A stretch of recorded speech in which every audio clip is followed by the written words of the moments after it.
Okay, so let's get down to it. So it's a scene in the movie Batman Begins. You know, the new Batman's that was directed by Christopher Nolan.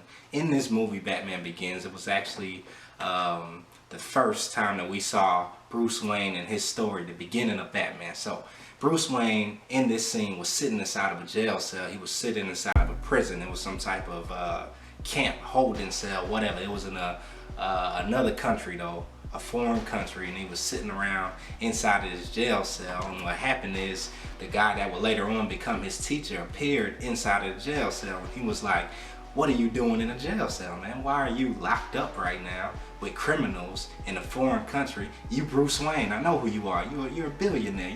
You own all of these businesses. You're a trillionaire.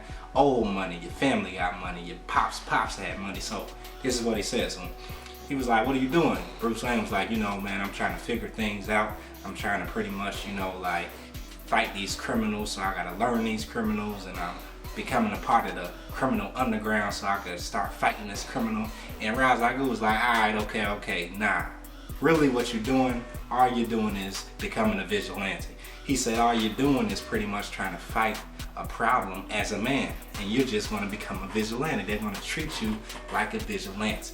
So this kind of goes back to the thinking that Einstein had, and he was like, Einstein said that anytime you're trying to solve a problem, you can't solve that problem on the same level that the problem is on, or with the same type of thinking that the problem exists. You actually have to go to a different level in order to solve that problem.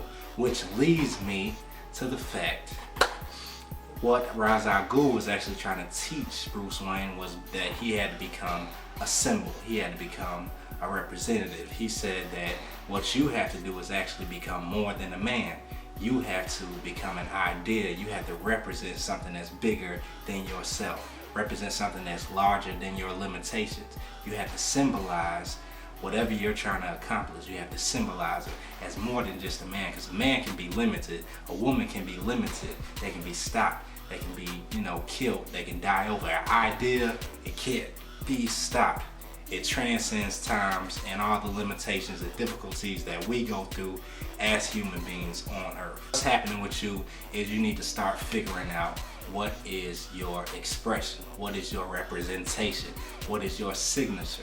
You being yourself, what do you represent? Now, when you look up symbols and you start to study symbolizations and all of that, you start to realize that everything in the physical realm is a representation of something else. Everything in the 3D world actually represents something else that's unseen, something that can't be seen in other dimensions, that our senses, our taste, our touch, our sight can't actually go that far. But we represent something else. So when I started to realize that, I'm kind of like, okay, I represent more than just myself. I am more than just my personality, my identity, the things that were taught to me, my culture, my race. I'm actually more than that. When you start to think along these lines and in these terms, then you start to see that, okay, I am just a representative. I'm just a representative of my true self, of my actual true nature. Everything here, if you look at a lion, if you look at a bird, if you look at a stop sign, if you look at whatever, it is all a symbol of something else. When you start seeing life through those eyes, through those lenses, then it takes on a different meaning. Then the people that come into contact with you, the situations that you attract, they actually symbolize something. They start to take on a different meaning. Your awareness starts to expand because you look at yourself as a representative.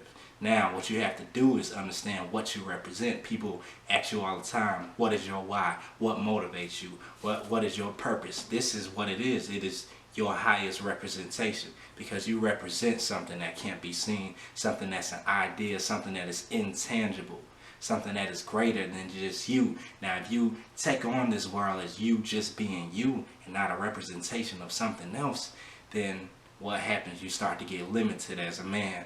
You start to run into these difficulties. You start to run into all these trials, these tribulations, as we like to call them, and all of these things keep you bound down into just being a man, just being a woman, just existing as a human being when you're actually more than that.